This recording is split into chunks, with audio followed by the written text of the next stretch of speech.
I just remember he No, was so no. upset, like, because I did mine and like it said whatever, everything.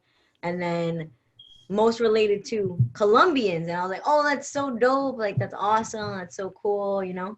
And then he was like, I can't wait to do mine. And then he got it and he's like, most related to West Virginia. Because I'm like, that's not interesting enough. Like, I want to be exotic. I gotta Well, try that. I gotta it's do West it. Virginia. It's not Virginia, so that's exotic enough. It's Yeah, offset. no, it's cool. Just don't talk. Just don't talk. Yeah. Who this? Those demons inside you. Oh. Let them go. Before it's too late. I'm dying. No way! I can't believe this! Oh no, man, come on. Oh no. Don't die on me. God damn it. Don't die. Fuzzy. Somebody did this.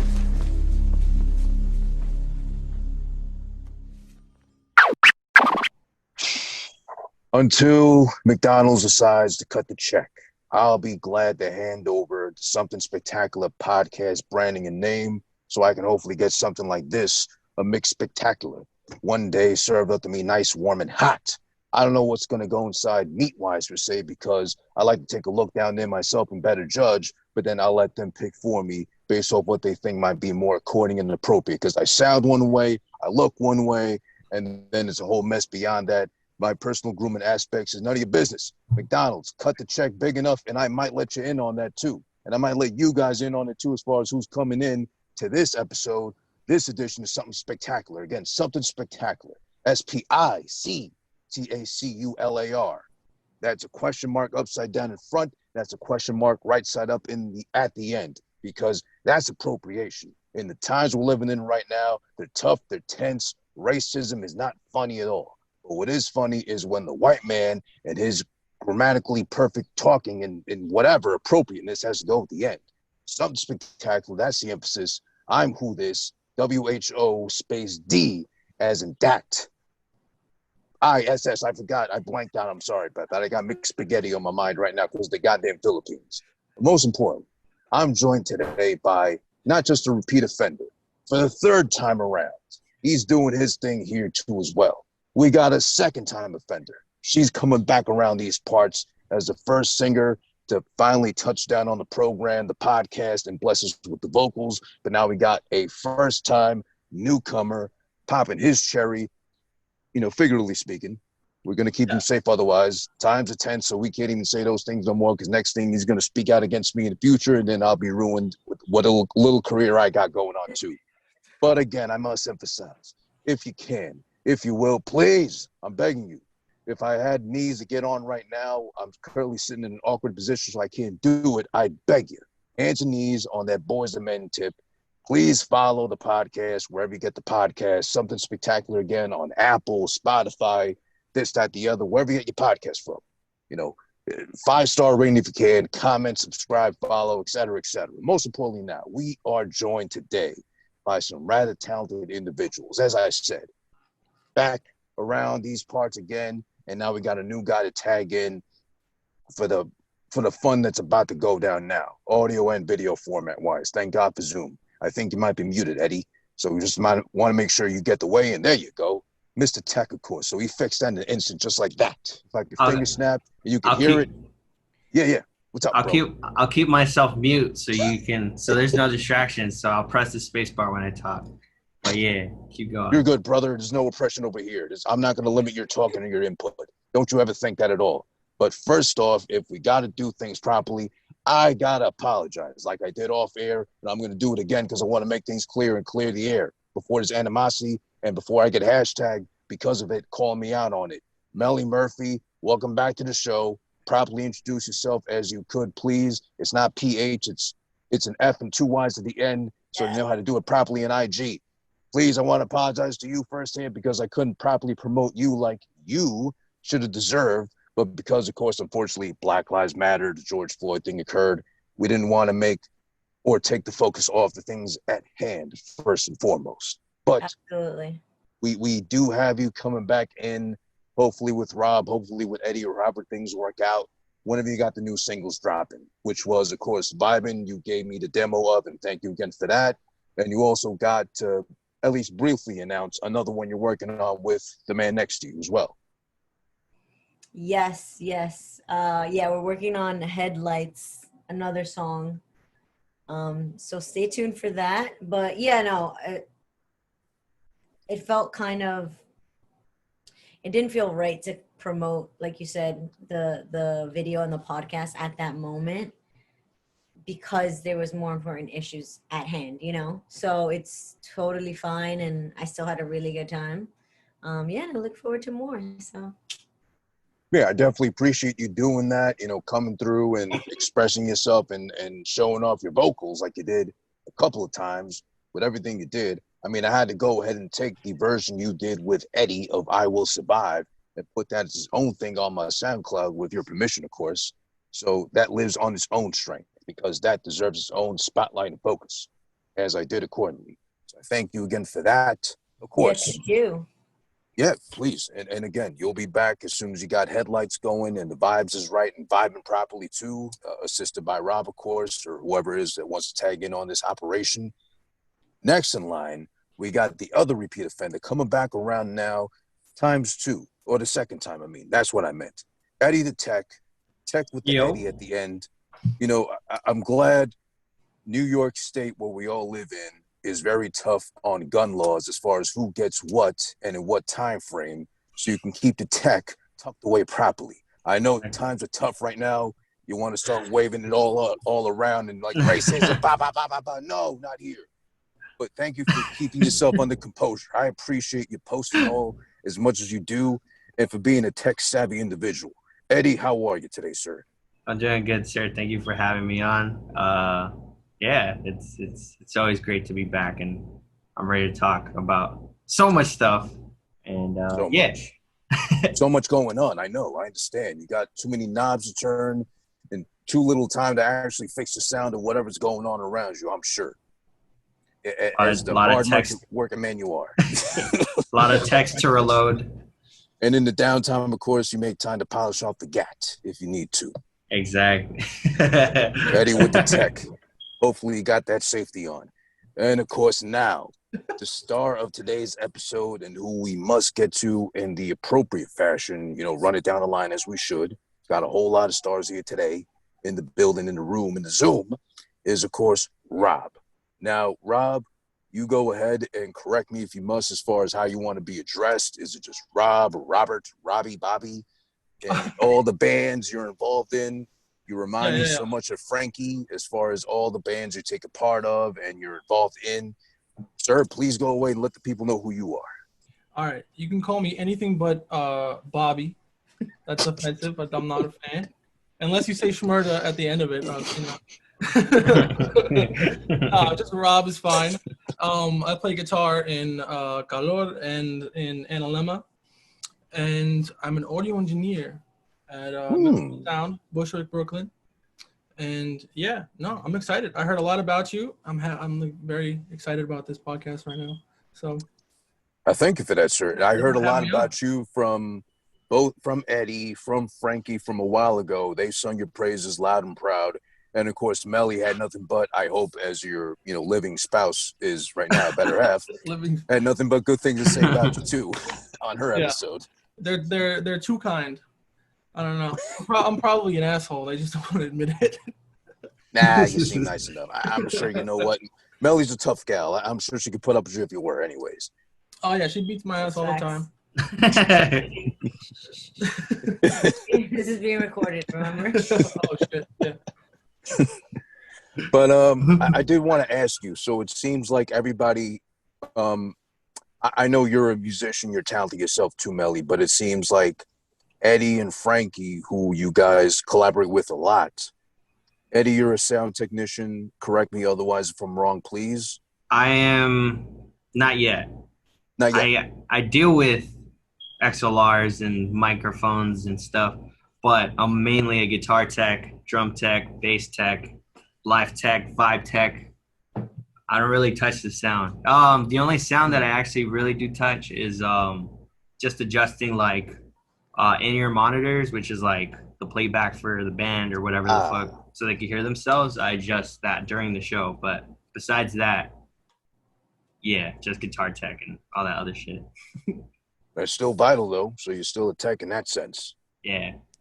All right, and then you got Frankie, who I believe is also, correct me if I'm wrong, of course, a sound engineer as well, too, right? He definitely is. Mm-hmm. Okay, and so Robbie, you are also a sound engineer, certified, I'm guessing. Where did you get your training and certification from, if anything? Well, I don't have a card, if that's what you're asking. But or who stamped and said, Robbie, you're a tech now. I mean, you're an engineer now.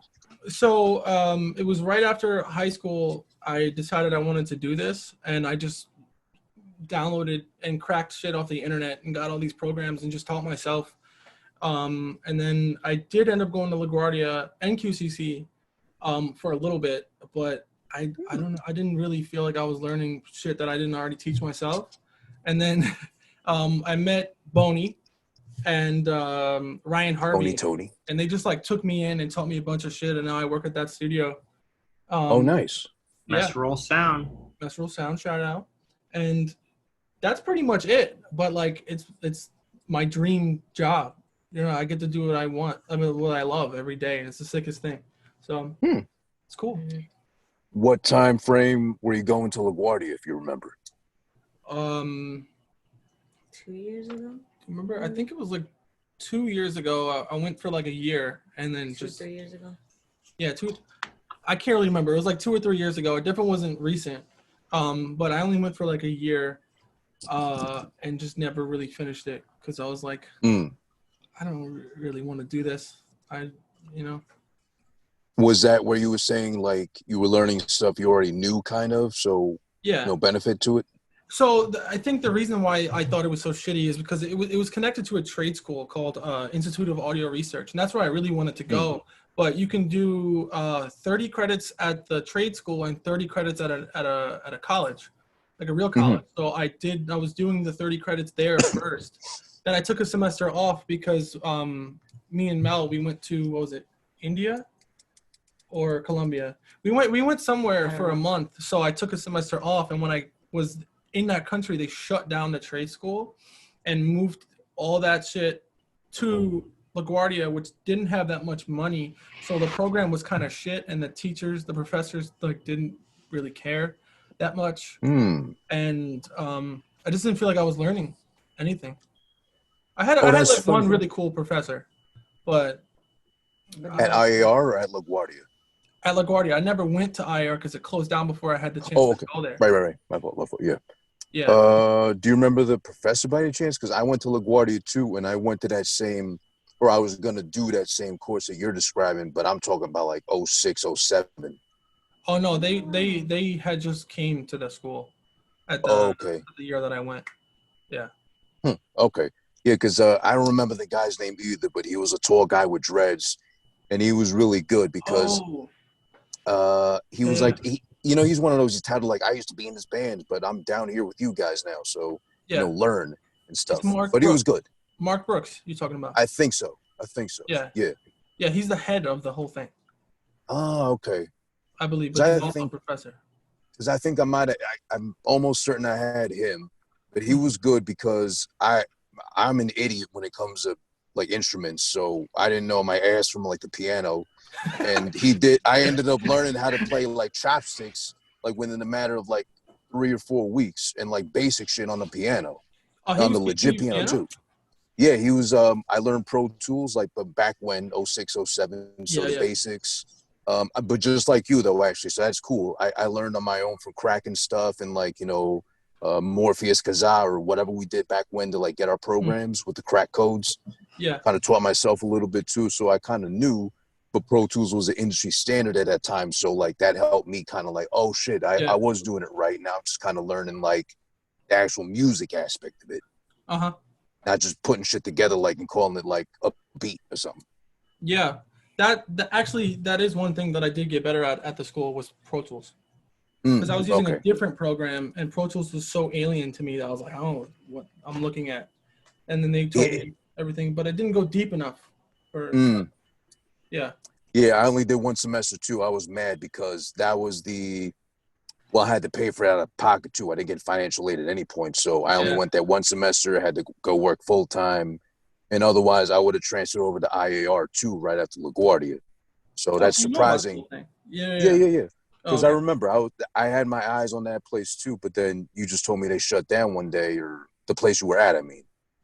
No, or was it IAR?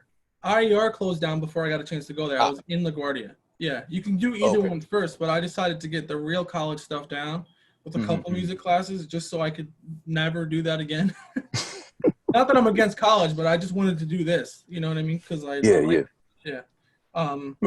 get that. So, but it worked out because now I work at a really good studio and I learned so much. So I'm really appreciative of Ryan and Tony for putting me onto it. So nice. That's awesome. Yeah. And I remember too, IAR was touted as like almost good enough to guarantee you a job as soon as you were done. And I remember the brochures I got every 6 months in the mail, the promise and like the gold standard of we'll get you in on your wildest dream, becoming a whatever in music and all that stuff. And then I'm not surprised to hear they shut down because I did go there once actually to actually look at the building. Yeah. And it was like off the side of the block on 30 something street or something like that. Yeah, it's by Union Square. It's a couple blocks from Union Square. I'm pretty sure. Okay, so it might have been Union Square. Oh no, you're right. I'm sorry. It is Union Square because I used to be by a record store. I used to go by too a lot. Or I don't know if you're familiar with it, Fat Beats when they were still around. No. That was a music store I used to go to. Yeah, but it was around there. You're right. I'm sorry, not 30th. It was like by Union Square. You're right. So yeah, it seemed shicey when I went there basically because it smelled moldy. Like, the foaming in the studio seemed legit enough, but then like you get close, like, oh, okay, no, this ain't good. I'm glad I got the brochure enough times to know to stay away from that spot. But okay, good thing that shicey place got shut down. Thank God. Yeah. So you got your learning hands-on is basically what you did. Yeah. How long would you say approximately did it take you before you said, I'm good enough now to be trusted on my own? Only until like last year. So I started around 2012, and then like with this shit, there's like no right or wrong way to do it. So like it's hard to get information on how to do things. So it just took me forever to really feel comfortable. I mean, I was probably doing okay before, but like there's always something you can get better at. Right. Of course. So can I chime in real quick? Yeah. Yeah, please. Yeah. So like you said, there's no right or wrong way to record.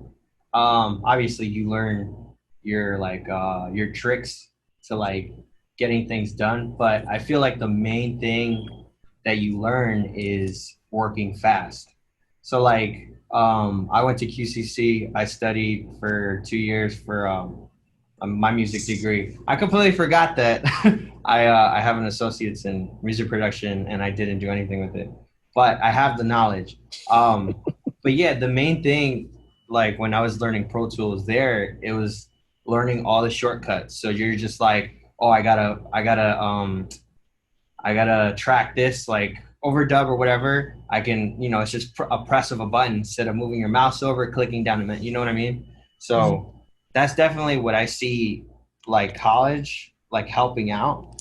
But for example, like the hands-on thing, you definitely need like a studio to practice that and all that stuff, so you can, get good. Because college, for me, like it didn't help in that aspect. It definitely taught me the ways around the program, but more so like recording, I needed to like learn that myself. So yeah. So like the bare bones of it, I guess for you both, it was more like you could only learn so much from school, but hands-on was the direct best approach for you both, I guess, right? Yeah, and I think a lot more people should do that too. Just open the program and start clicking shit and see what it does. That's what I'm doing now. Cause like that's what I'm saying. So like if it sounds good, it doesn't matter what you did to it, as long as it sounds good. You could do. There's no right. Yeah, I don't know. Well, Eddie, I know you can hold Meli to it from last time. She said she was purposely gonna not learn so much so you can still use you guys for all your direct involvement and make your music sound as like it does. Yeah. Meli, what are you doing? No, I'm trying to learn. I'm definitely trying to learn. I get confused between the different programs. That's the kind of, and we also have like 3 different computers. Mhm. We have the laptop, we have the PC, and now we have a Mac Mini. Right? So Okay. then I'm like, where's this file? Okay, am I in Logic? Am I in Pro Tools? Like, what's the commands again for this? But Goddamn you know, I'm Rob. trying to learn. I'm trying to learn a little, but also like I don't want to. It's not my like my main goal. You know what I mean? So like, yeah, I want to know enough to like know what's happening, but I have these guys, so I can focus on like lyrics and writing music and singing and perfecting my voice and all that stuff. You know? The cool thing is like, Mel, from what I've seen, you've learned pretty fast to like to use Pro Tools and stuff to record yourself. Cause like I remember we were doing like a workout day and you're like, give me a sec, I need to get some vocal tracks down, and you were just doing it yourself. I was like, oh, where's Rob? He's somewhere else. I was like, oh shit. You know, You're recording yourself? That's awesome. So it only took 5 years. She was getting so heated last night because she had like a track muted and couldn't figure out how to fix it. She was just like, fuck. because the button was not red. The M, right? The M wasn't on. And then he's like, press M, and I pressed M and it unmuted it. I was like, I don't understand. If you see the button, it wasn't muted, but apparently it was. The clip was. The clip was. So you see what I'm saying? Little things like that. It's like, oh, okay. But it's cool though. She sets up the mic now and like puts the gain input levels and all that stuff, and I'm just like, yes. My Padawan, let's go. That's still impressive though. I mean, she's doing her part. She's contributing, at least a setup. Yeah. And trying to do her own thing. So is it like, compared to like how long you guys been together and I guess collabing till now, like, is it day and night drastic different, or is she like just getting there pretty much? Like, well, how would you judge her, Rob? Oh, and like how good she is at it? At recording? Oh, it's day and night difference. For sure. Like she doesn't even ask me for help most of the time now, which is cool. Not that I don't want to help her, but it's cool to know that she doesn't need to ask. It's because this is what I love to do. So her doing it, I'm just like, fuck yeah, this is cool, man. So do you ever notice her like shadowing you, or just like kind of observing you as you go along and doing things? Yeah, every now and then she'll just ask me like, oh, what are you doing? And I'm just like, oh, I'm clicking the record button. No, you're like, he's like clicking this, clicking that. He's like, so this is how it sounds to me. So yeah. And I'm like, chill, slow down. He's like, but you need to know all this. I'm like, I can't learn. Just give me the first sentence. Just give me one thing to learn today. I get so excited in teaching her that I guess I go off the rails and don't realize it. This is how you compress. But yeah, it's cool. It's very cool. Yeah. So I meant to ask you now, since you're both here, Eddie and Rob, as far as being a sound engineer is concerned, from what I learned from being a music fan, at least more specifically hip hop, there's always been the producer, there's always been the engineer. The producers are highly touted as the guys that made the beat, put everything together, whatever. But it seems like as I read through history, they were given way too much clout, or at least much more than they really got. So it ended up being the engineer who would be like, okay, give me the sample, give me the bare bones, the skeleton, whatever. I'll put it all together and boom, there you go. There's your goddamn song instead. So can you clarify a producer versus an engineer, and what's the main difference? Or how do you like pick out who's one, who's the other? You want to go first, Rob?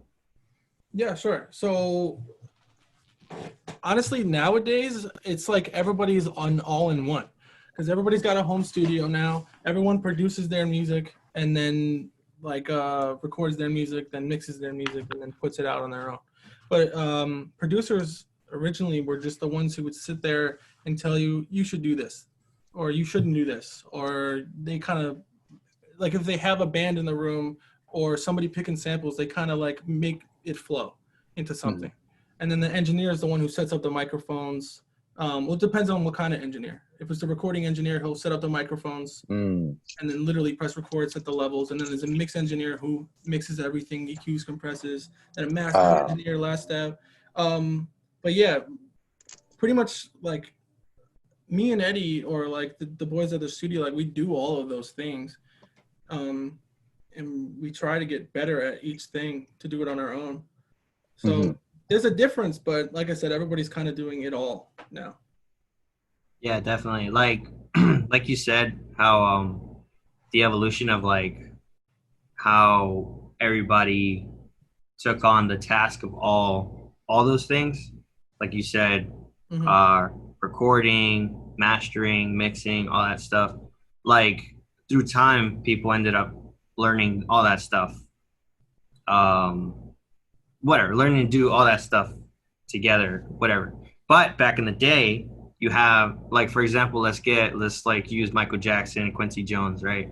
So Quincy would be the one that would compose the songs. Like if he was given a song to give to Michael, he would like add on to it, arrange it with the help of Michael, and then it would be his, like he would be the director, as in like Michael's tracking vocals, and there's certain ways that he wants Michael to like hit some notes. He would be the one to input that, and then he has his sound or mixing engineer next to him to be like, hey, this is what I want, and then the guy that's the engineer, doing all the technical shit. Kind of like a conductor, I guess, per se. Exactly. Yeah. But then like you said, like we all kind of like took all those roles and we learned them for now. So like an example recently is like Mel was tracking her vocals for one of the songs. I think it was what was it? Headlights? Maybe. When? no, getting close to you. Yeah, so that Headlights. Yeah, so remember you were still writing out lyrics, and I think it was me, Frank, and Rob. We were all there, and we were all giving an input and helping you structure. So we were all playing the role of the producer at that point. And then Rob or whoever, I think Frank was at the computer, he was playing the role of the engineer and also, producer, arranging in the program, So it's like, it's helping direct the artist is like the main job of the producer, and then to take care of all the technical stuff, that's the engineer. Now I'm surprised, and thanks for clarifying, guys, that there's actually the recording engineer and the mixing engineer. But nowadays, is there still two different kinds, or are they kind of becoming one in a session? You can definitely find, like, there's people, for example, let's say I'm like really good at tracking an artist, but my mixing is shit. I can easily call up Rob or Ryan or Frank, be like, hey, I need help with mixing this. I'll pay you this much. Send over the stuff, send over the session. They take care of everything. They send it back to me. It's mixed. Then I have the mastering engineer that I need to contact. Hey, this is done. I need this to be mastered. They have their own like set of programs and set of speakers that they listen through everything and then get everything to listenable levels and volume and all that stuff. And then it'll be ready to release. So that's how that would work. Yeah. In my experience, in my studio, I record bands. So I play the role as a recording engineer, and then I'll send that to Ryan and he'll mix it, and then he'll send it to somebody else to master it, and then it's done. So there definitely is roles. Like there's people who still do a specific thing, because it's better that way, I think, because like if I was to mix or master my own songs, I would spend forever on it, because I'll be like, oh, this just doesn't sound good. Even if it does, I'll never think it sounds as good as it can be. So I give it to somebody else, they'll decide, and then it usually sounds great. So. And you can technically do it, right? Like you could technically do it, but they're much better. So you're like, I'd rather hand it. Like, I don't want to do it just because I can do everything. Yeah. It's like, they would do such a better job, at least right now in where you're at. Yeah. Right? Like I mix all the time too, but like I would still prefer to send it to Ryan to do it. Is that mostly trusting as far as how the sound literally goes, or more like their ears for it, how they can probably help something sound better potentially? I think both. Or you mean like creatively or just like Creatively, or just literally like a sound, like let's say you mix down something for yourself, like you're working on your own track.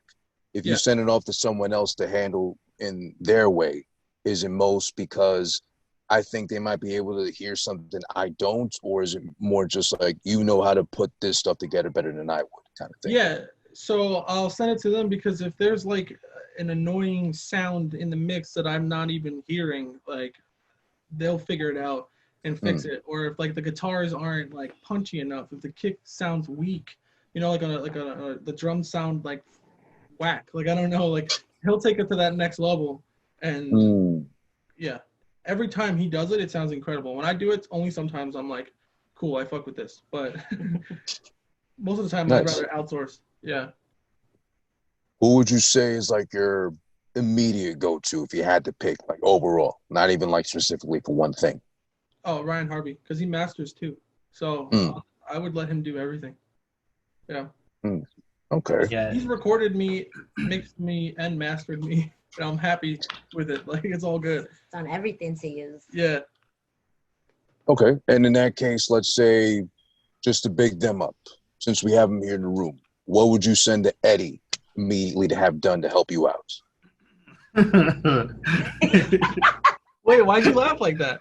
Cause I don't have any training in anything. Like it's been a minute since I touched anything. You know what I mean? Oh, So I would he's like, I mean I've done it before already. Like if I wanted Eddie to come over like to help me record something, or what I make him do like every other day is fix my guitars for me, or like all my electronics. Like Eddie is my tech guy. He doesn't know it. I'm like home. The stew is literally like a couple blocks away from me, and I just get a random call. Hey, bro, I'm trying guitars. Can you are you free to come by? Yeah, I'll be there. And then it's just a quick walk, and I'm there. Yeah. Oh, you live fairly close then? Yeah, to the stew. Yeah. Oh, okay, good. That's good. That's convenient. Now, let's say in the case of course, everyone's favorite Frankie, the Pain. What would you trust him with if you needed help in anything? Oh, recording and mixing. He's good at both of them. Yeah, he can get like a really good vocal sound from like anything you give him. He can get like really good mixed vocal, like nicely compressed, like super clear. And I've definitely heard his mixes with Afro. He's got it. Yeah. Like he's got it. I feel like he's really good at producing too, though. Yeah, oh yeah. Like whenever I sit down with him, I feel so. Remember we were talking about? I don't know if you remember, like on our podcast, like when I sit with Rob, we can figure some things out sometimes, but sometimes we just don't. We're not on the same page. But with Frank, it's like I don't know what it is. Like he gets me, and like I don't know, we just get really comfortable and like mess around. And he's like, "Try this, try that," and I'm like, "What do you think of this?" You know. So I just feel like he's really good at producing as well. I know he's produced like a lot of people too. Yeah, because I remember I got to sit in briefly with the last episode I did with Frankie solo at the session he was done with. Shout out to Kambi. He was working with him. He's got a great voice. He's like a Nigerian Michael Jackson of sorts, like super young before the color change. I remember sitting there with him before we did our episode, and like how he was, like Eddie put it, kind of like a conductor wise, like getting him back in there, take this again, do that part again. Actually, he was sitting in with someone else. I forgot the other guy's name. I think it might have been his. I don't know, to be honest. But Frankie was having his input either way and tell him how to sound, and then telling this guy how to like paste this there, snip that over here, whatever. But I did get a sense of, and of course, it's all about bigging up everybody here involved, especially Frankie, since we're talking about him right now. But am I wrong to say, from the brief little session I got to sit in on, is Frankie a little bit of a pain, per se, to sit with if he's been there long enough in the stew per se. Can he be insistent? Can he be like, no, give me another one, no, do it again, kind of thing? I don't know if he has it in him to do it. I mean, he could be a pain in the ass just as a person. In general, yeah. outside of recording.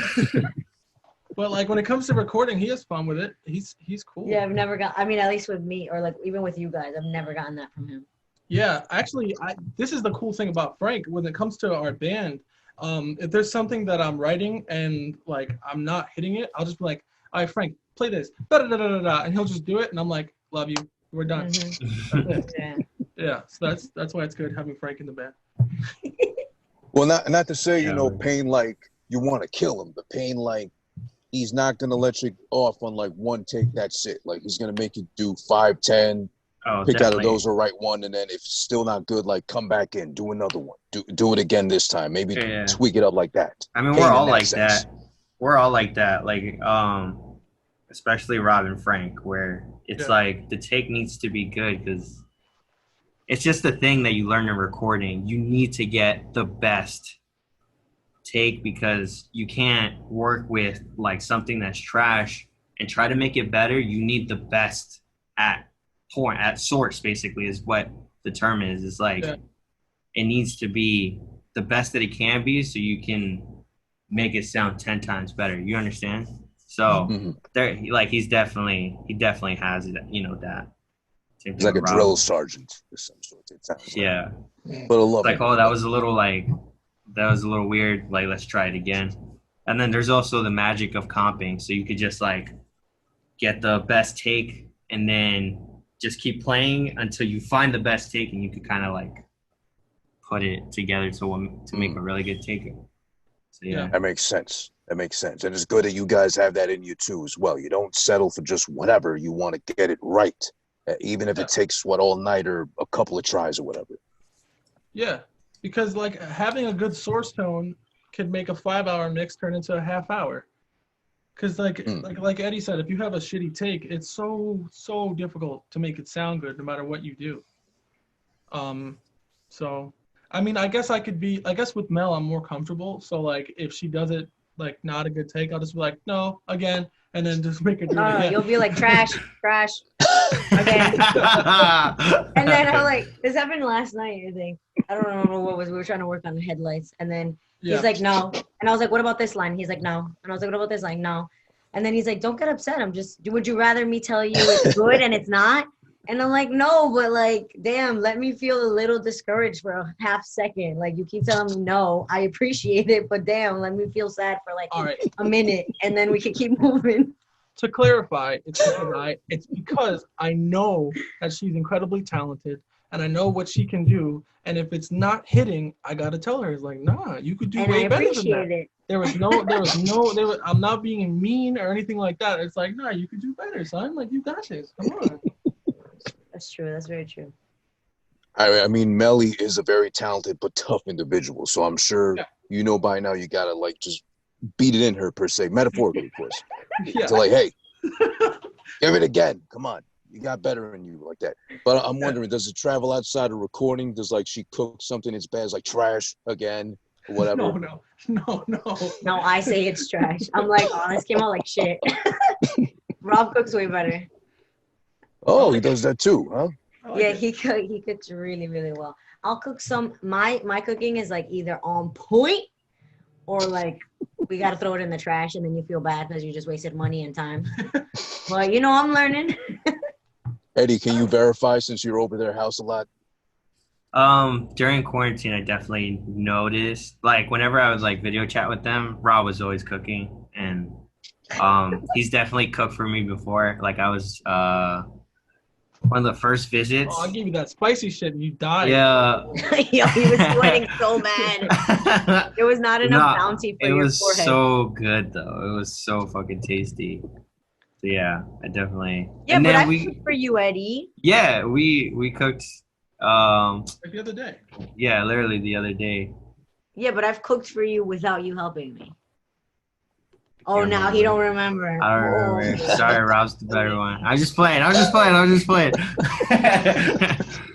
What Can you remember what was the thing you? I don't remember, but I remember Steph told me that I made like a sandwich for you guys. Remember? It was like Steph? yeah, Steph. Yeah, told Steph? me, apparently. Like Was I there? Yeah, you were here. You're always here. Was Poor Steph COVID. there? Yeah, Steph was here. Because and Steph's there when I'm on tour. Who's this Steph you're speaking of? If I can ask. Steph is the homie. He's they're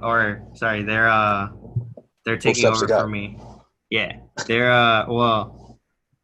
they're taking over for me for guitars right now. Steph basically took Eddie's spot because Eddie was never Oh. here. But Steph is amazing. Shout out to Steph. Yeah, Steph's sick. Love you, boo. No. All right, look. Okay, Eddie went to go live his dream being a tech, going across the world, and we were all extremely happy for him. That's what he wanted to do, and he did it, and we all support him in doing that. But the band's dream was to do what we were doing, so we had someone fill in, who was Steph. And then Eddie goes away randomly all the time, so Steph became a permanent fill-in. Basically. But I still write with Eddie all the time. Yeah, oh yeah. And Steph told him, like, you could play any show you want to play, just tell me. And now that you're home, there's no shows. Yeah, we can't do it anyway. God damn it. Get a load of this!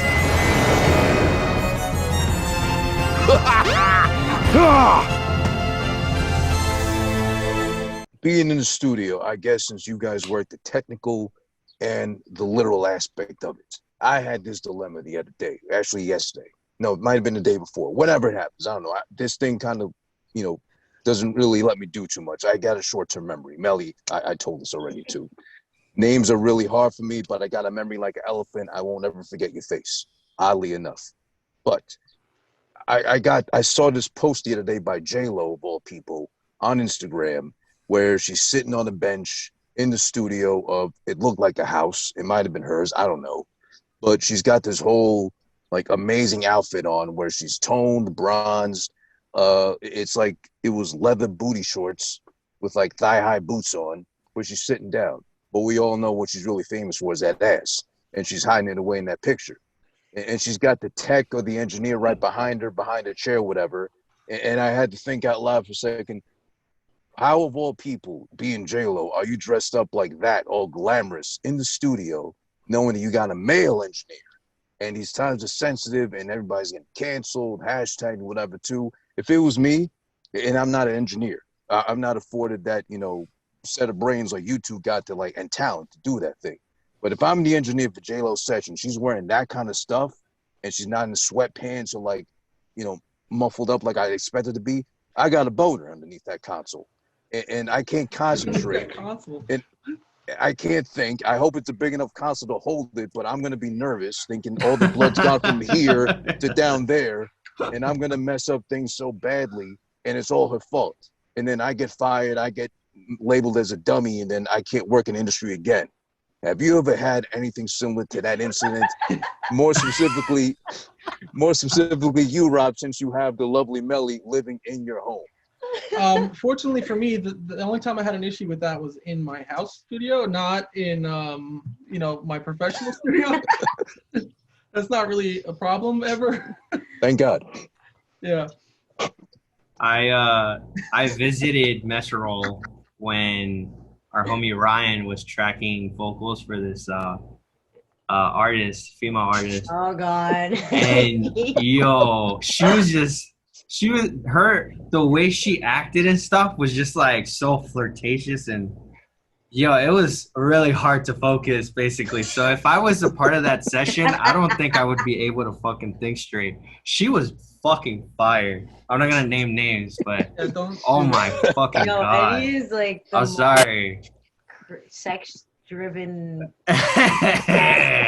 Like Jordy, someone could just look at him, look towards him. Nah, like, you don't understand. Oh my God. One of those. The way, bro, she dead ass, like the way she talks to you, like it's just like I don't know, bro. I can't. Yo, that's it. I'm trying to think of who it is, but now I know I can't bring Eddie if there's in general in the studio. I'll text it to you. I'm so glad you don't consider me a woman. This is great. You? No, Eddie. Oh. I texted it to you. Oh, well, that's okay. That's like whispering something to someone, and there's mad people around. Oh. Rude. Yeah. But I don't even know who that is anyway. So that was, man, whatever. But yeah, that like if I was a part of that session, I don't think I would be able to focus. It would be. So I'm there. I'm kind of there with you. Yeah, and I mean, on top of that, listen, I don't want to degrade J-Lo. I mean, she's an actress. I mean, I don't know a movie I've enjoyed of hers, clearly. If I had to think and put me on the spot, Selena. Geely. But then Selena was a singer. Don't bring up Geely. Don't you dare. That was so. Oh, my God. That was so No, the Selena epitome. was good. That was a good movie. It was. It And she was. looked But like she her. had it. But it was easy because everybody loved Selena. Like, they were going to go see it anyway. And, like, Selena was a singer. She was a singer eventually at some point, too. So it's kind of, I don't know. I mean, they had the big enough ass of both of them, too. So it's kind of like, you know, same shoes for the different kind of feet or something like that. I don't know. Oh, but, could I chime in real quick on the way J-Lo was dressed? Yo, she got to go outside. So she got to look banging. You know what I mean? She has to travel to that studio. And she has to be seen walking into that studio. So, you know, motherfuckers is like. And she got to post a picture too, obviously. Yeah, so she's not going to be looking like a hobo. That fit needs to be. I mean, she could look like a hobo. Point. But that's not her style. Don't you have a personal experience with J-Lo? Like, not being the greatest person? Oh, she was like a diva. But. Yeah. Yeah, I was like working on like one of her music videos as like an extra. Because I do like random extra jobs and like I'll do like little featured things here and there for like money. Like I don't want to be like an actor, but I just do like little things for some extra cash. And I was on one of her music videos and she made everyone wait for like she was like 5 hours late or something. Whoa. And we were like outside in the like sun, like at a park. There was like no shade. They gave us like no water. But then again, that had nothing to do with her. And then she walked by and like, you know, of course there's so many like people like, oh my God, J-Lo, hi. Like how are you? And she was just like, like a straight diva, like didn't wave to anyone, and they were just like, I love you, and I was just like, isn't this some shit? Like what the Of course you do. As she made it seem, right? It was probably the outfit, or maybe I was just hating. I was probably hot at that point. You know, I don't do well in the heat, so. You know, I mean, since we're all. Well, actually, let me ask properly first. Rob, are you Spanish by any chance, or what's your background? Well, I did the ancestry thing. I grew up my whole life thinking I was Italian, but it turns out I'm like only 1% Italian. And Native American, but you never believed that. I never believed it, but my mom would tell me that I was Native American because my grandpa, like, he had like very tan skin, and he went to the reservations and like talked to his family. And I was like, you're full of shit, but all right. And then I went on Ancestry. It turns out I'm like 63% English and then a whole bunch of other white shit. And mostly related to who? Come on. What do you mean? What did they say? Your DNA is mostly related to? This could be a bad thing. I don't know. Most of my DNA is in the world is somehow located in North Carolina and Virginia and West Virginia. Which I still have family in West Virginia and North Carolina right now. So they like been here since the beginning. They've been here for a while. That's what that means. But my family is still there though. Gotcha. So it's like, any ideas, please? I just remember he was so upset, like, because I did mine and like I said, whatever, everything, and then most related to Colombians, and I was like, oh, that's so dope, like that's awesome, that's so cool, you know.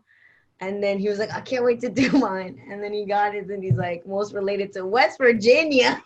Because I'm like, that's not interesting enough. Like, I want to be exotic. I gotta try that. I gotta. It's do West it. Virginia. It's not Virginia, so that's exotic enough. It's Yeah, offset. no, it's cool. Yeah. Yeah. No, but I was asking mainly because you're right, Melly. I've seen that ass in person too. J-Lo, I mean, and it's not huge. Rob's like, what? I mean, sorry, not yours. I mean J-Lo's. Excuse me. We have J-Lo's. I meant J-Lo's. Who is correcting himself? It's not humongous. It's big, but at least for Spanish folks, it's not like obscene or like out of this world. It's like it's there. That's as best as I can describe it. But I don't know. It's not obscenely big. Like I've seen big asses in person. I've seen who did I see in person? I saw Beyonce. I saw Beyonce early on in Destiny Child. When she was going to TRL one day. Oh, geez, that thing was. And you know what the good thing about her is? It's not just the ass; it's the thighs and everything that goes with it. It's that's a woman right there. She is. She is shaped like a woman. There's no denying that. Beyonce and Gold Member is like forever. Yes. Oh my fucking god. Yeah. But that's probably like the biggest thing done. I've seen in person. Foxy Cleopatra, and I'm a whole lot of women. God damn. Yeah, she has a beautiful body. I mean, I think J-Lo, the reason that it's like, oh, J-Lo, that ass, right? Like, wasn't it like insured or something?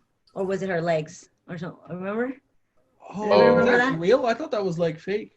No, yeah, that's real. Her ass was insured or her legs. I don't know. The legs. The Laurels of London thing, whatever, something like that.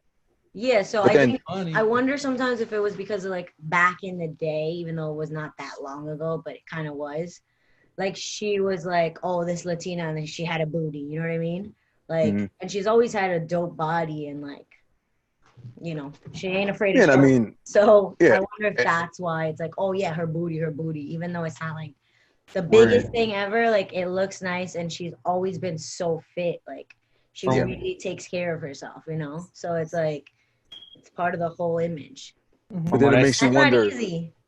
Yeah, but it makes you wonder of all things why the legs, because who cares about that really unless they're like tonally and shapely, which hers are like they're there, but like we're looking at what else right above the legs. That's gams have been a thing since the 40s, no? Everybody's like, look at them gams. Just the 40s. You know what I mean? Everybody loves legs, so I think it's a forever. Yeah, that's a given. But then there's also the thing where who was it? Rihanna, where she got thicker from when we initially got introduced to her, and that's good, of course. She got like more womanly shaped. I never hated Rihanna. I've always been in love with her, but when she got thicker per se, it was great for me to see. But then I got to see the cankles she developed, and I got worried because she's what the cankles. Oh, I've never heard of that. That's fucked up. Because I was worried.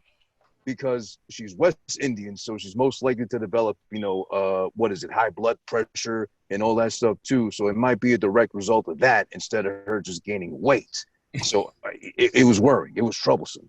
But then I guess she kind of like goes up and down in weight, and then she allegedly married that like rich Arab prince guy, whatever, and then got divorced. So then I think she's good for now. She can take care of herself, with all she's done. Rihanna's always perfect in my eyes. Do I have cankles? No, right? No. I mean, if I did, it wouldn't be the end of the world. But it broke my heart now because of the quarantine. One of my favorite IG models, I can't remember her name, like gained a little bit of weight. She was already like thick, but just like stop right there. That's enough. And then because of not going to the gym right now, she put on just enough. 5 pounds made a difference, and then like boom, cankles. If you truly love her, you'll love her at any shape, just bro. in the ankles, faults and all. But it's like it's tough. It's the test. I couldn't do it. I mean, for all I know, I got cankles, and I'm like speaking out of my ass, and I shouldn't really speak public. But... everybody show your cankles right now. Eddie, take a look at my gams. Damn. Oh, you're good, Eddie. You're good. Eddie you're got fine. the yammies. You got the yammies. The gams. You gotta show the cap. Dude, I also gained like 20 pounds like since the quarantine because I'm used to walking dogs every day, and then I stopped, and I'm like, oh shit, the food went somewhere. What was it? Isn't there a term for it? The gain that everybody, the weight that everybody's gonna gain because of quarantine. The Because of quarantine college 10, the quarantine 15 or Quarantine some 10, shit. we got the quarantine 20, and together we got the quarantine 40. Yeah, no, it's a big number. Like It's everybody has gained weight because of When this. I'm home, like if basically my thing is like if I don't move or like if I'm not active, then I eat like shit.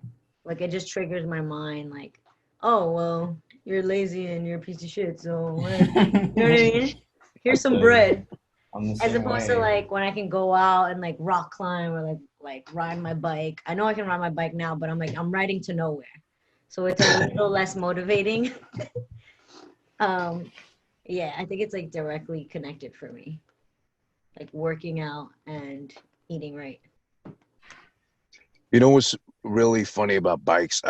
I'll be honest, I don't drive. Well, I do drive now. I got my license finally, 34 years old. Finally, it took me that long. But I never liked bicyclists or bicycle people, whatever you call them, just because bicyclists. Cyclists. Cyclists. Yeah. Okay. So, yeah, well, the guys that ride the bicycles and the gals too. Let's not be sexist. They get in the way. They demanded their own lanes. They got their lanes, and they still will ride in their lanes. They're on the sidewalk. They're on the street. They can't make up their minds. They're bipolar like that. But the thing in life, I seen your post. I seen your post. I hope you respect the laws, sir. I do. Okay, good. Then I you're do a good. lot. This don't apply to you then, because you're not that big. But the thing that brings me joy in life, besides I can't help it. It's like a nervous tick. I laugh at Eddie. You know this. I laugh at short people. It's something that it starts right away. I see a short person. Oh hell no! Oh my god! I can't That's stop. why when I showed you the picture, you were like, "You're that short." Oh yeah, that's right. Yo, that was like I listened to that. That was one of my favorite parts of the podcast. He's like, "Wait, you're that short?" No, but then he goes, "Oh wow, okay," and I was like, "Shit, my pants."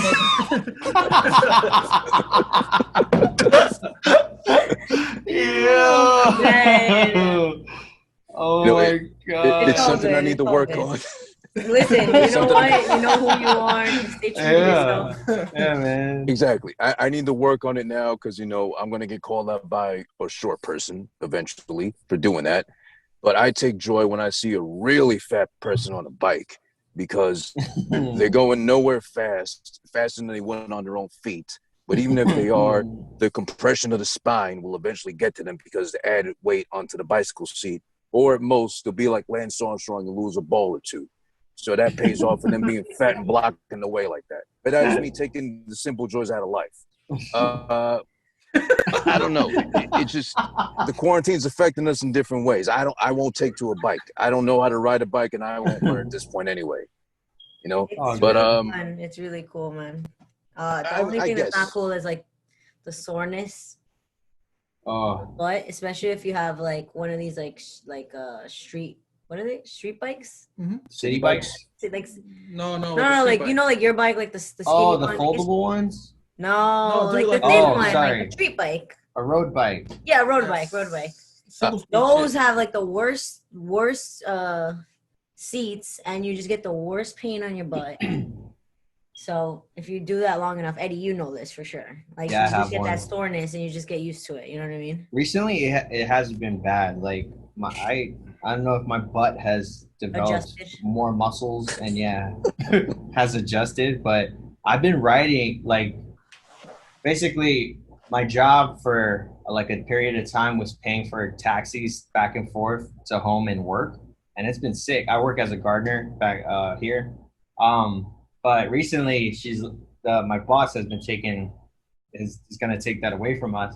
So for the past 2 weeks, I've been riding my bike, not like back and forth across the Williamsburg Bridge every day for the past week, and I haven't had any like soreness. And I think my cardio has been up. Like I was doing some kicks the other day, and I didn't get tired as fast. It's been super beneficial.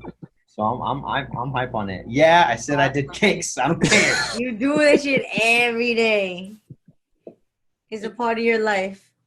It's not the ass so much for me. It's like the gooch that hurts. Right? Yeah. That's the taint. Yeah, the taint, bro. Oh yeah, the taint is real. You know, Yeah. Rob, can you Taint, add on to that, please? Because the taint is real. It exists, and people still kind of deny it. What do you mean? Like there's Yeah. people there's people that'll fight you and say there's no such thing as a taint. And it's like, oh yeah, what do you call the space between your ass and your balls then? Or in Meli's case, of course, your ass and the vagina. What do you call that? Wait, people deny this? Yeah, That's they What so do try to they fight you think? about That it. there's no space? I don't get it. That's what they're saying. I've had people say that. Like, I would love to see what it looks like down there. These are the same people Yeah, that dead think ass. the Earth is flat. This is like the same kind of group, probably. Exactly, like those. I think it's. Oh my I think God. It's probably people who are afraid to admit that the G spot for a male is a real thing and it's in that location. Yes. Yes. That's right in that location. That's what scares me about getting up to 40 and having to have the recommended colonoscopy too, because the camera goes in there, it's all invasive, and then knowing things about yourself, I don't need to know like that too. At least what works in there. Well, you got time to experiment. Well, you know, I got plenty of free time, yes. Prep yourself, boy. Oh my God. But I did want to ask now, Rob, since again, you are the star of the show this episode, and let's be fair to you, of course. You know, unlike Frankie, it seems like you're not involved in so many bands that you lose count or lose track, but you are involved in two main ones. There's Calór and there's, please correct me again, I'm sorry. The other one Anlma. is Anlma. Yeah, it's not how you actually spell it. It's just like it's missing some letters, but it's Anlma. Yeah. Anlma. Okay. Yeah. So for me, because Frankie's involved in so much and Eddie's involved in a lot too, and that's no fault of theirs, of course. It's just they're busy like that. Please give us the specifics of Calór, so I'm familiar with who's in that group. Okay, cool. So it's me on one guitar. It's half and half Eddie and Steph on another guitar. And then Franklin on third guitar. And then we have our drummer, Joshua Iglesias. And then Tony on bass. Now, Tony is the guitar player in Anlma. Boney Tony, right? Yeah, Boney. Okay. I am also a guitar player in Anlma. And then we have Dario on bass, Del on drums, Sekou on vocals. Say who? Sekou. It's S. Oh. Say Yeah. who? Say who? Say who? Say who? Say who this is. One. I was gonna fight him right now because I got who this and then he's got say who. That's more clever. Yeah. Imagine it was say who. Like say who? Yeah. No, Frank's definitely got a lot more than me, but it gets overwhelming because I become super invested. You in have this a shit. lot though. Yeah, But- there's more that nobody knows about yet. Well, the only reason that anybody knows who I am in the scene is because of a band called Till that I started like 10 years ago. Never came out with anything, but let's just say that the moves In are the being works. made. It's in the works. How did you even get clout for that if nothing came out? Or you Because used I to would- put out like demos and I stuff? would post demos of it all the time, and then band members weren't really a thing. Couple falling outs, and then I started Calór with the homies because like I couldn't do anything with that. But like Tilt is like my little secret baby, so that'll be a thing that happens soon. So Tilt was the very first thing you did, or Yeah. band wise? Well, no, I was in bands before that, but I've had falling outs with those guys as well. So all that music still exists. Like I have 10, 11 years now of just music that will probably never be released. What about all your EDM shit? Oh yeah, I make EDM stuff. I make trap, hip hop, and then like Oh, house nice. music. Yeah, I probably won't release any of that shit unless I think like it's gonna be good. Yeah, I don't know. You could release it in like after you're famous in like 20 years and sell it Yeah. for $10,000 or $100,000 and make one copy. Yeah, well, at least not under my name because like I've made her shit obviously, and then like I've had friends who have asked me to make them beats, and they're like trying to write bars on it now. So then that'll be out under And I'm their like, name. no, Okay. no, But like, those are my beats. yeah. So it's just, well, it's a lot of shit to focus on at one time because I really get invested in everything that I'm trying to do, and then I don't have time for other things, and I'm like, all right, I need to take it down and not be in 12 bands right now. Frank is really great at it somehow, but I can't. Somehow. Yeah. But he gets paid to do it. The difference is I don't. Oh, that helps. Yeah. Yeah, but you also, I feel like you also, not that Frank doesn't, but like you make all of these bands pretty much. Not in Anlma. I know, but most of your write in bands Anlma, you but- make or your groups, as opposed to Frank is just so talented. So people are like, "Yo, can you play for me at this show?" Or like, "Can you do this with me?" And he's like, "Hell yeah, boom, I'll jump on." You know what I mean? Where Your Rob shit, is the you're like, mastermind. I'm making all this shit. I just like making music. It's fun. I remember Eddie and Meli was saying you're kind of like the glue to everything in the bigger picture. I mean, that I'm humble. I don't know what to say. You're the jelly to our sandwich. I guess I just like making it happen. Yeah. I think I kind of became that because like I have the computer with the programs and know how to use them. Right. So like That would help. Yeah. I'm always trying to get Eddie and Franklin and Mel, she lives here, but everyone to be in the same place, or like meeting up with other friends and trying to get people together to constantly write. And most of the time, it comes out good. It's fun. Damn, what the hell was that? Well, Most of the time, That's true. We it have a lot. always comes out good. I don't know what you're talking about. You know, we got a lot of things that need improvement. You know what I mean? But, okay. Now that I'm on the podcast, I can clarify something. Oh my God! What? Uh-oh. No. It's true. Like sometimes we do clash, but it's for the reason that like I feel very confident in writing the instrumental music. I was never a vocalist. I don't really know how to write top lines like that. So she'll ask me for advice, and I'm like, I don't really know the best thing for her to do in that case. Like I could write the guitars, the drums, the EDM songs, whatever, and feel like this shit is awesome, and be like, here, now it's yours. As much as I would love and want to help, and like we were doing something last night that was really cool, but it's for some reason that's the one weakness I have in this whole thing, which is ass for you. Well, But I got other whatever. friends. It's all good. Yeah. Actually, quick question: what's a top line? I don't know that. Oh, just like vocals. Okay. Yeah, Yeah, like a vocal or a melodies. lead or- guitar Melody. or something. Okay. Yeah, that's actually the Alright. first time I've ever said that too. I never call it a top line, but I heard somebody do it yesterday. So I was like, yeah. Well, that brings me to something I read earlier today, which I wanted to bring, and thank you for bringing that up from the last episode with Meli about, that whole progression, how you work things out with her. Because, like I remember she said, she wants to names things something absurdly, and then you go, hey, no, makes no sense. What the fuck? But he'll name his song Ibu. I didn't name that. Ibu sounds cool as fuck. Come on. I didn't name that. And then that was Frankie, right? That was his input. Yeah. So I named the two songs Ambivalent Part 1 and 2. And then Frank's like, Ibu. Ibu. God. I fucking love that dude so much. Well, I was reading something earlier on Reddit of all places, which I probably shouldn't really trust so much. We all know how that goes. It's only They do worse than solve Twitter. murders sometimes, which is ridiculous. Yo, They that shit photoshopped is so photo for cool. me. Yeah, they did do that. I too. like Reddit.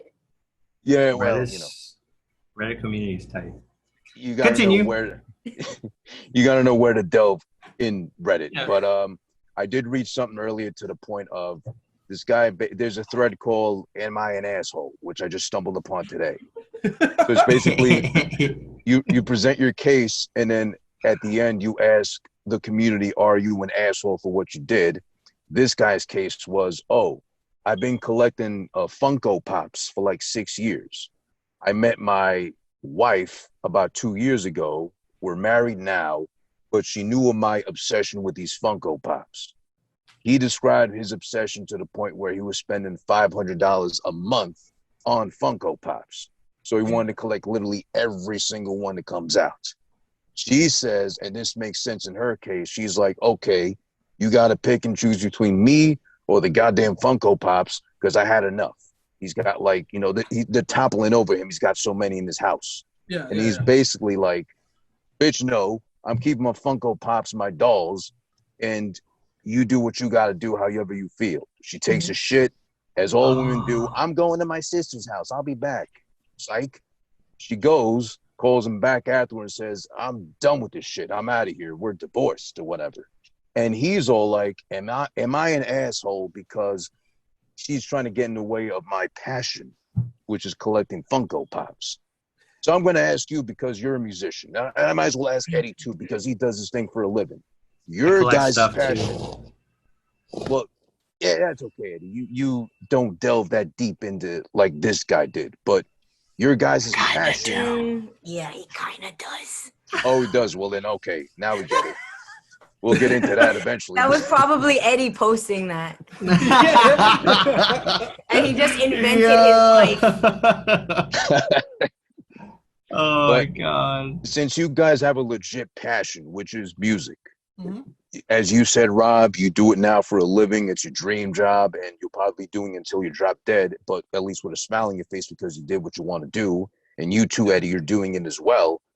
Can you ever imagine a case where music would take over, or would music outweigh Meli in this case? What you do, your craft, and push her aside? Or do you think that ever even be possible of happening? I don't think so. I think every day. I think oh shit. I think I balance it out pretty well.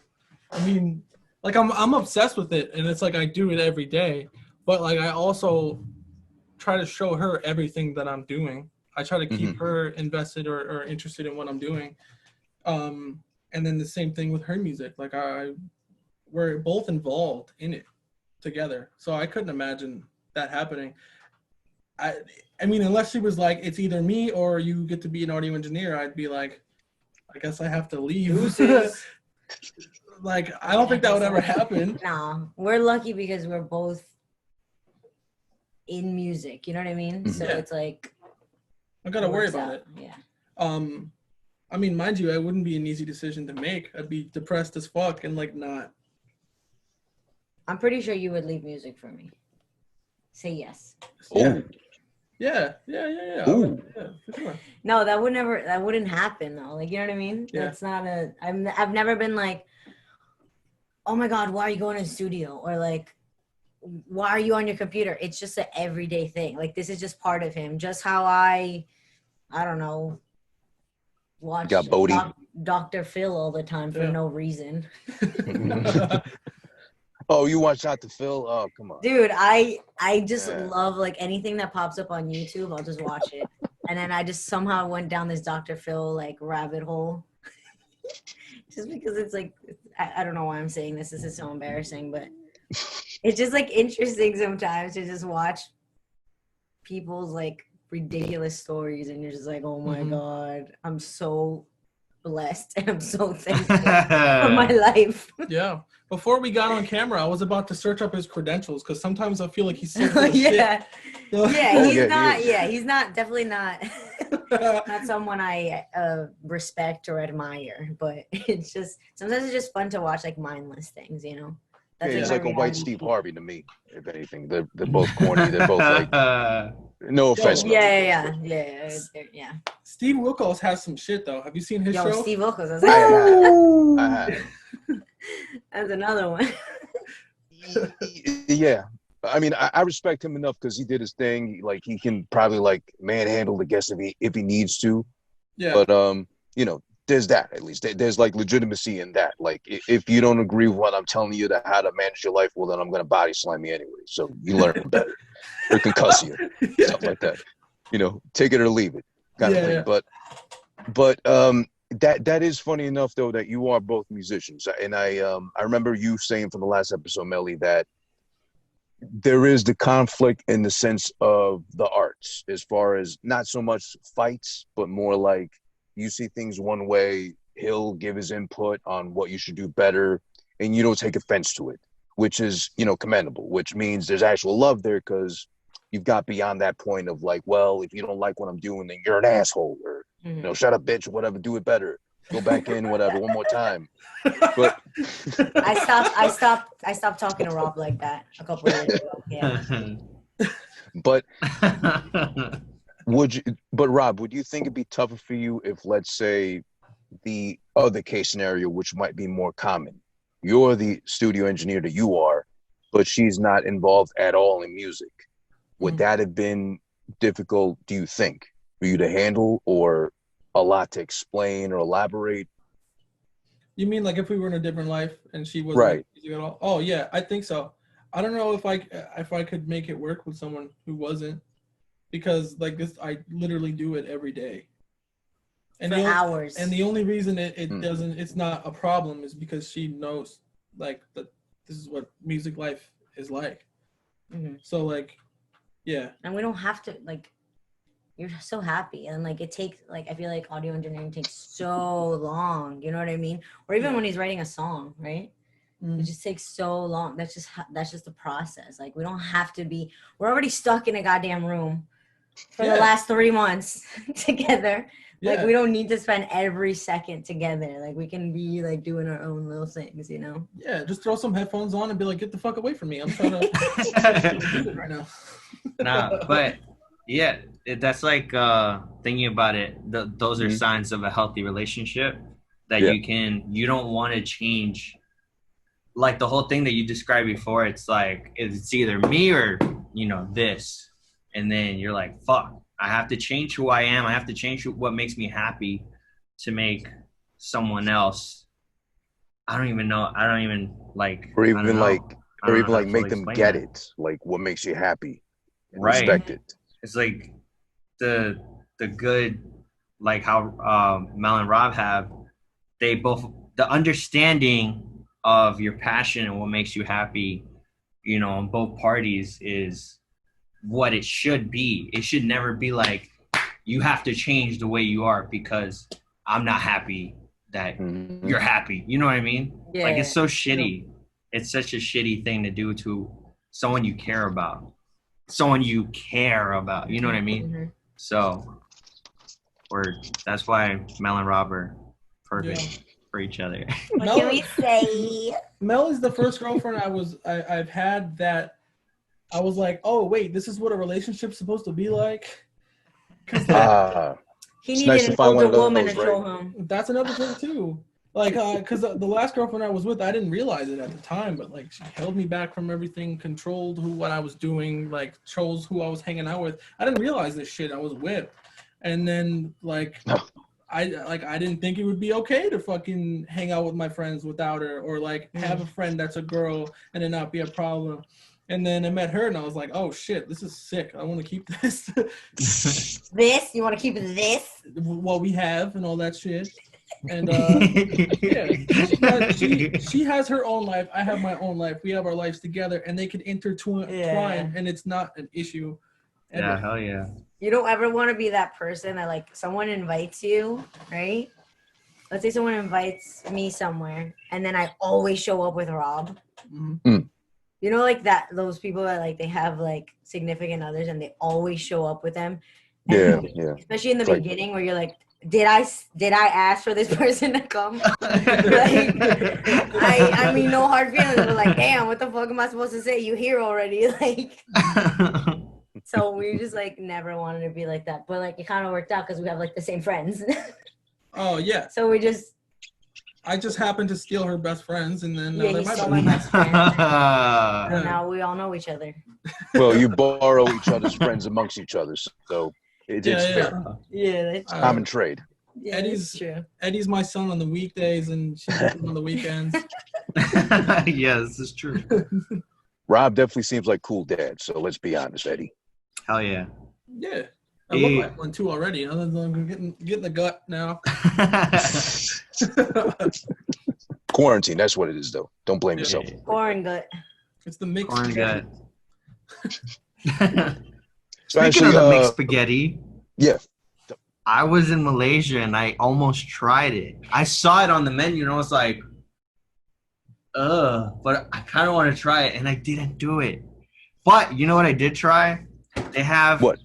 In McDonald's in Malaysia, they have an empty bag, and then they have like a little spice packet. So you put your fries in there, and you put the spice packet in, and you shake it, and it's basically like sazon for your fries, but it's like a cheese.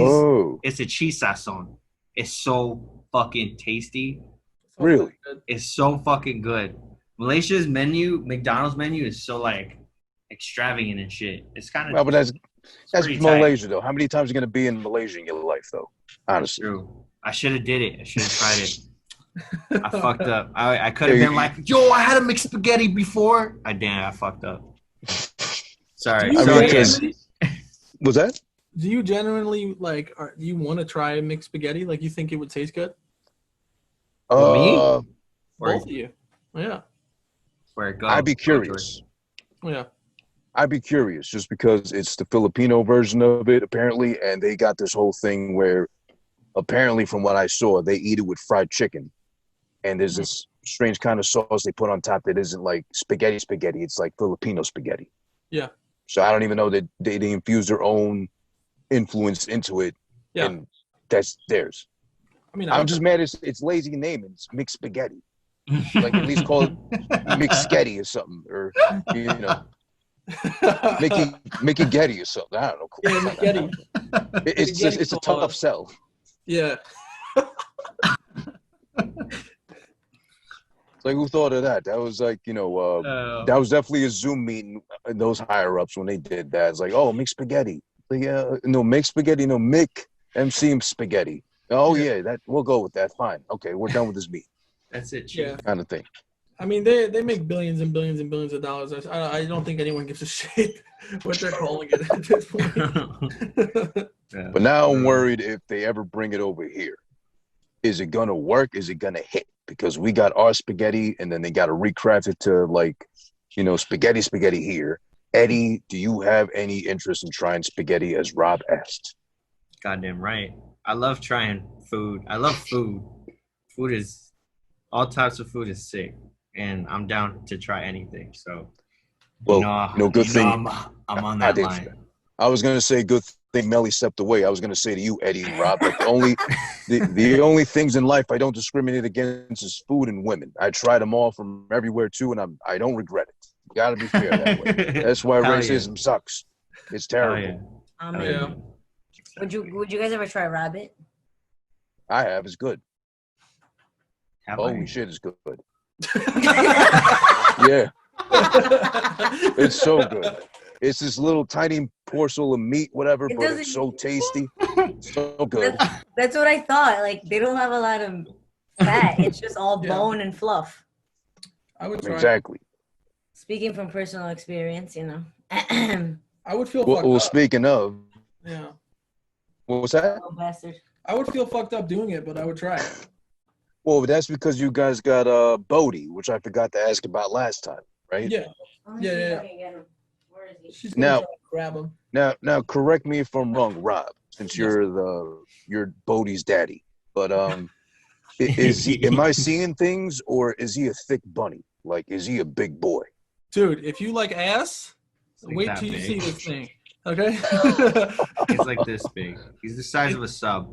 It's bad. Oh boy, dude. It's like he's not even like he's not an obese or anything. He's just thick. He's plump. He's perfect. Like he's thick. She's trying to get him right now. If you wanna confirm that. Yo, Buddy doesn't like to be carried. Yeah, because in nature, rabbits don't even get picked up by their parents or their mothers or anything. So you kind of have to train them from a young age. But we didn't get him until he was about 1. So we're trying to get him used to it now, but he does not like being picked up. Once you have him, the kick away. Yeah. Once you have him in your hands, then he's more chill about it. But he's just afraid because he's like, what the fuck is happening? They like to feel like they have like their feet planted, you know? Yeah. Okay. Seen the there shot? he is. Hey. There's a man in the hour. Yeah, you the girl was good. You guys ate that thing. Yeah. Okay. Bodie, I'm sorry. Whoa. He said no. He's like, all right, I'm gonna head out. No, you ate my people. All right. He heard. But I can't take it back, Bodie. It was good. I don't regret it. And of course, it was at that what do you call those Brazilian spots where they serve you nonstop meat until you turn the thing over and say stop. Oh shit. Yeah, where they keep coming to your table kind of thing. Yep. I've always wanted to go. There's one on Northern. I forget the name of those restaurants. Though. Yeah, what was it? Churrascaria. now or something. I don't know. No, but there's like a name for that style of restaurant. Oh, I went to churrascaria. a what is it? Churrascaria or churrascaria. something like that. Oh. Something like that. That It's sounds about Brazilian. Yeah. Yeah, I went once, and my parents were like, "You're never coming back. It was a waste of money. You're not eating any of this Oh, because yeah. you have to pay Oh, okay. for like going in, right? Don't you pay for like per Yeah, person? you do. Right, you pay one thing and then you Yeah, just you get can eat as much meat as you want. nonstop. Yeah, so Yeah. I don't really eat meat, and I never did. So they Oh, were like, okay. You're not coming back with us. Yeah, what's the point? It's a waste of money." But boy, oh boy, when they brought the rabbit, I was surprised. And when the guy said, that, conejo or whatever they say in Portuguese, because he Yeah. wanted to show off, he wanted to flex that on me. Conejo. Yeah, Conejo. yeah. He's like, "What the fuck is that?" And it's like, "Rabbit." It's like, oh, "Okay, great, bring it on. Let me try that." It's like I'm munching away, and it's, oh god, it's good. Then they brought the duck. I was like, "Oh, get this out of my sight. It's terrible." I'm sorry, Yeah. Bodie, but duck on the other hand tastes like shit. I turned that away. Like, Whoa. what's your experience with duck? I've Benny. never had duck.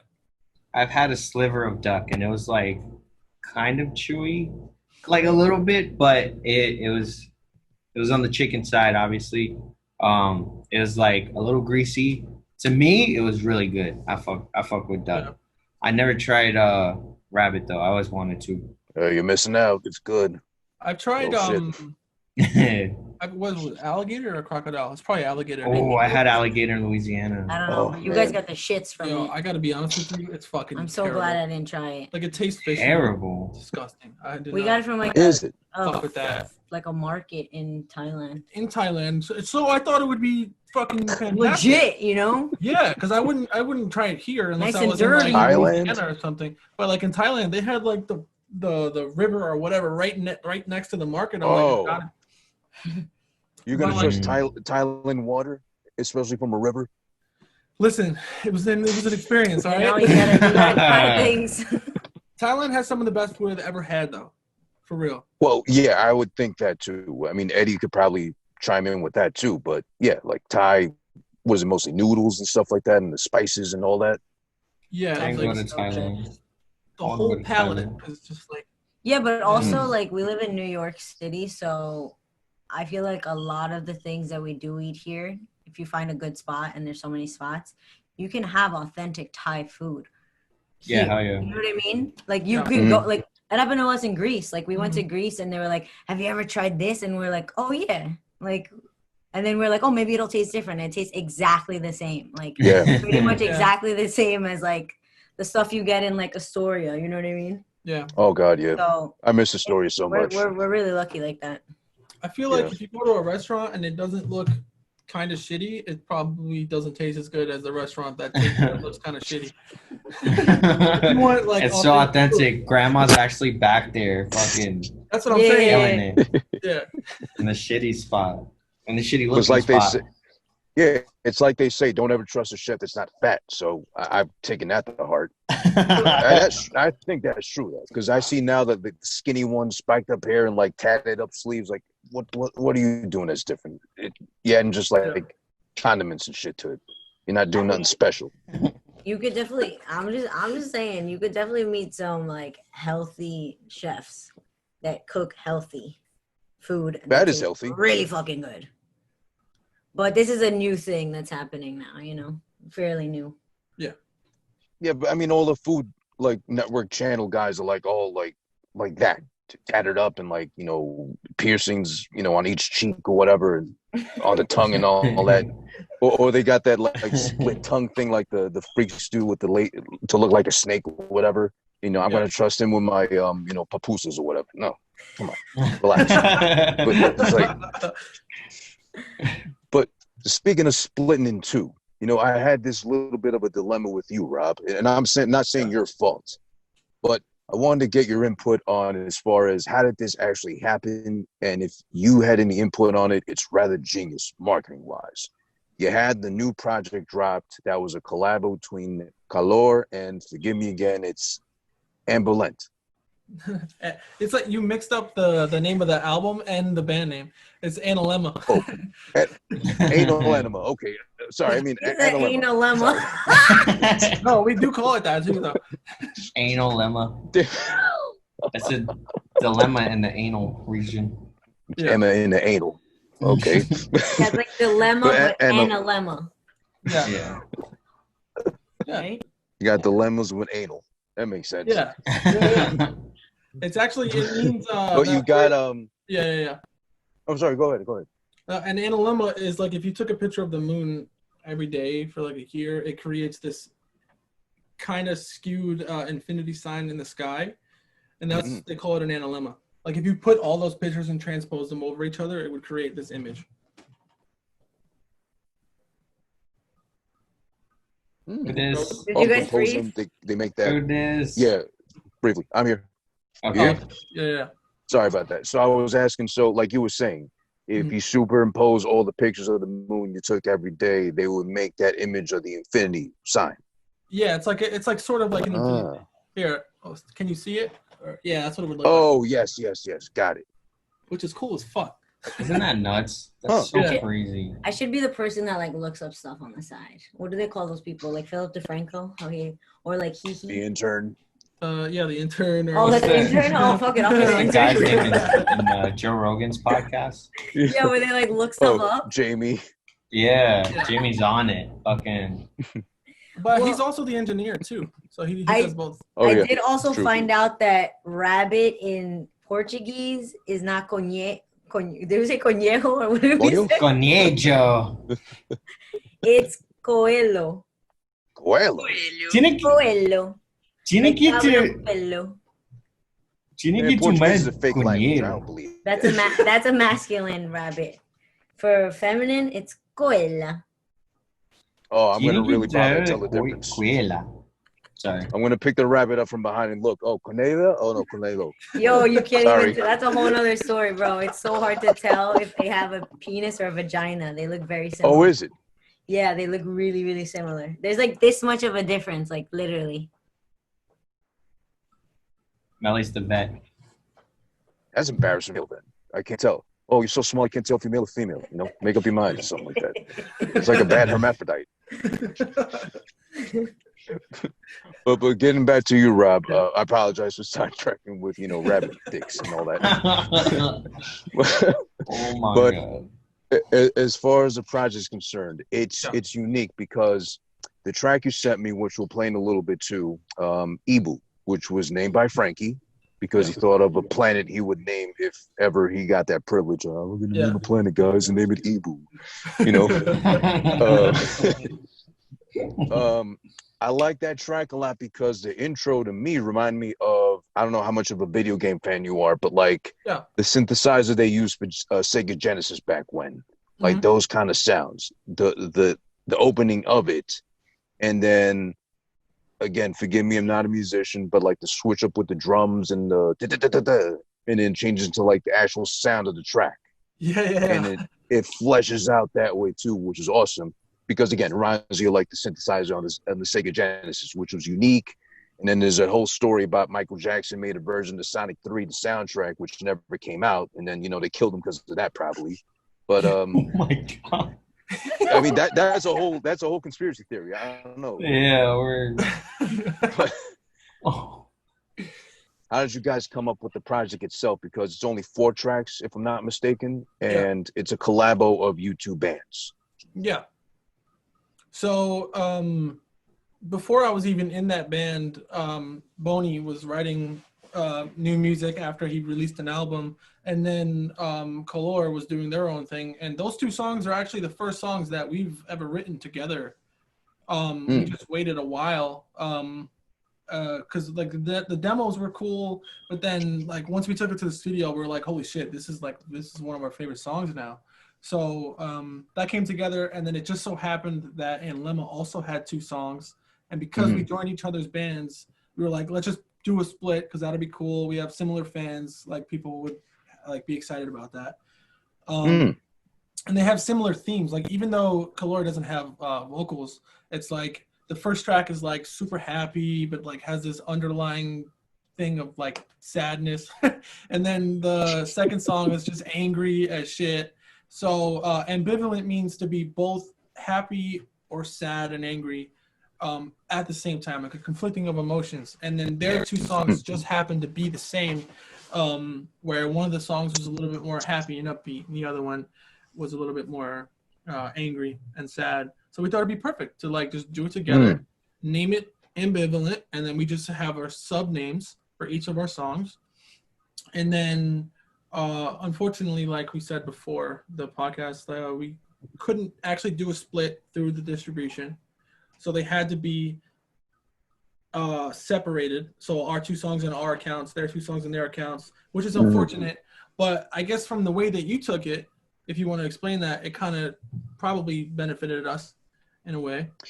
Yeah, it was so cool to me because I thought, I guess more than it really was, I thought it was planned in the sense of, well, you did the collabo, but you got Calór's 2 tracks, but then, hey, wait a second, I was told there's 4. Where are the other 2? I go search, and then I look for the other band, and then they got their 2 versions, the 2 that have the vocals only on it, too. Yeah. So it kind of trades off back and forth, like, I like this shit, I'll go back to this now, too. But if I'm a fan of either or, I'm going to go back to the other to be like, complete the whole thing. Yeah. You'll eventually put out the play flows together. But yeah, it was like a perfect kind of trade-off. Like, you like this, we also got this too. Oh, wait, I just stumbled upon that. Now I like this too. Let me see the band. And then it worked that way. Yeah. I thought it was a whole ploy. I thought you were just like marketing geniuses on the low. I wish I was that smart, but what's the saying? It's an unintended something. Happy accident. Yeah, unintended benefit or something like that. Oh, okay. Yeah, because no, happy accident. He doesn't like happy accident. It's like, yeah, not that. No, it's That's yeah. That's what you call your firstborn, like a happy accident. Yeah, of course you were. Dude, my dad said exactly that to me. no. I was like, fuck it, he was getting it in. I'm not mad at you. But yeah, so it's like some people from Calór who maybe didn't know Anlma as much now went to go find their shit like you, and then the same thing from Anlma's fans.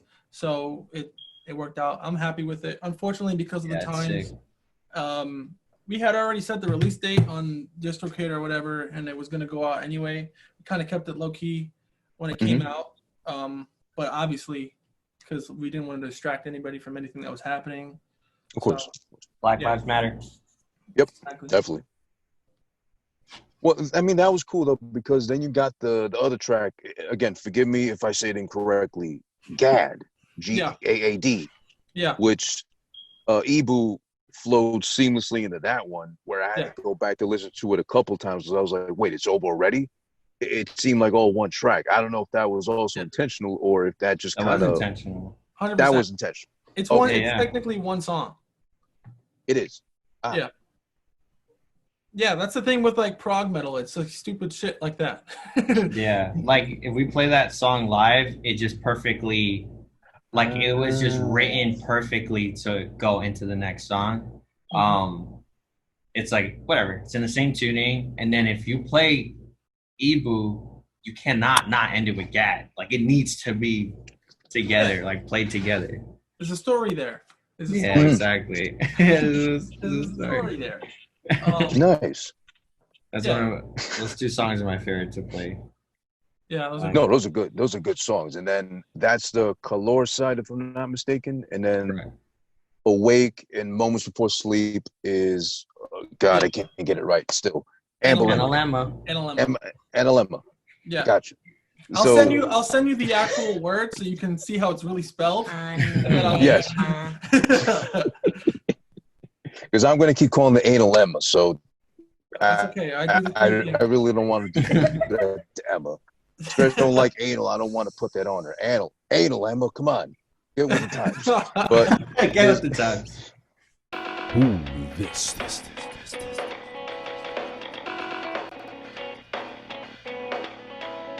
How the freak did that fat turd get over there so quick? Dreams.